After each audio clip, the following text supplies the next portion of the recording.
Okay guys, nakita yung tatlong bomba na maliliit. Yung isa dyan, ang suction side niya nanggaling doon sa itinuro kong balbula kanina, yung sample valve or sample line. Yang isang line na yan, galing doon sa taas yan. Buo ko ng sample, pagkalabas ng cell, tapos pupunta sa isang Wilden pump or diaphragm pump na dadali naman niya sa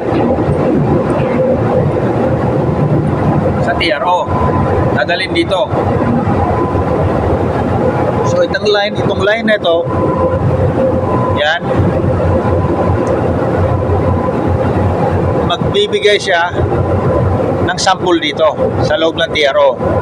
Yung tamang amount lang kukunin ng TRO, tapos yung excess bababa yan, tapos babalik siya sa linya ng ballast line. Yung mga ginawa ng inject dito, no, sa design nila, inilagay nila sa discharge side. Hindi tama yung pagkakalagay nila. Ito na nilalagay. Ito, nakalagay TRO return valve. Nilagay ko to. Ito yung valvula. May NRB siya para pagpatay na yung system, hindi babalik yung tubig. Pero sa kaso dito sa nilagay nila, itong mga ito hindi nag-hold ito. Kaya nangyari,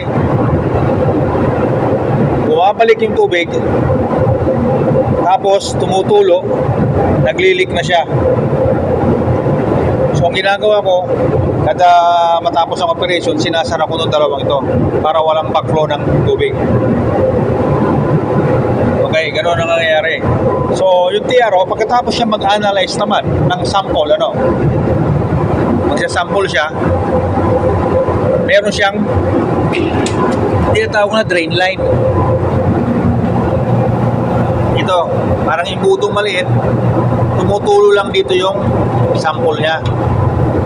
Ang kulay ng sample na na-analyze ng TRO ay light violet. Tapos itong linyang ito pupunta sa drain tank. Papakita ko yung drain tank.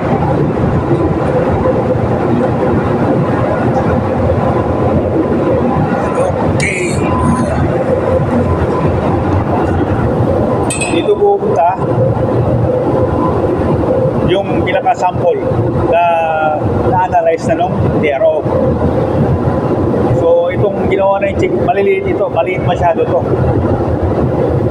Although maliit siya, meron siyang level switch na pag puno na siya ay matatakbuhin niya itong isang Wilden pump. Suction siya dito, tapos discharge. Itong discharge na ito, nilagay ng inject sa discharge line ng ballast, which is wrong. Dapat nilagay nila sa suction side para walang back pressure. Sa may ibang barko pinanggalingan ko, ang discharge ng drain tank palagi nasa suction side. Lahat na excess pressure galing sa Wilden pump o diaphragm pump ay dapat sa suction side, hindi sa discharge side. Sana maunawaan yung explanation ko.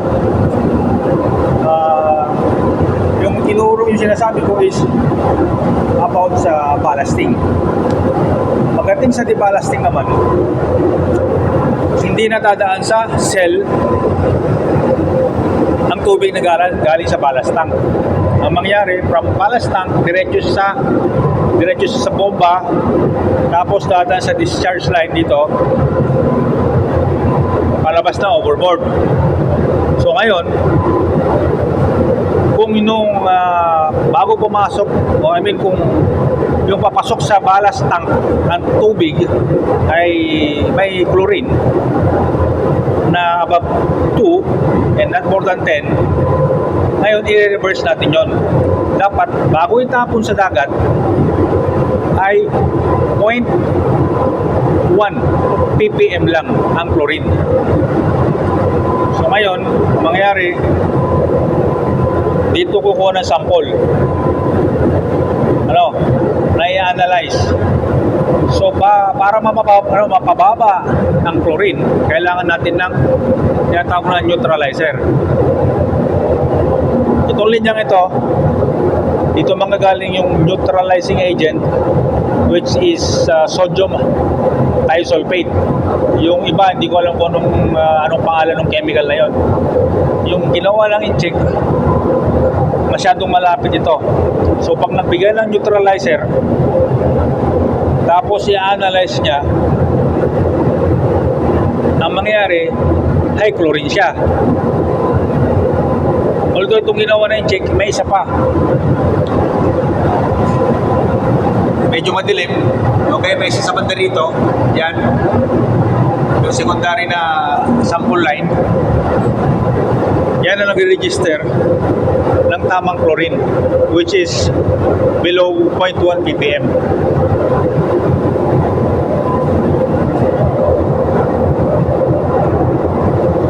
Papunta sa bomba ito. Suction, tapos ibipid niya sa TRO. Ganun yun. Yung neutralizer ay sa engine room niya nakalagay. Meron silang tangke doon at sila nag-mimix ng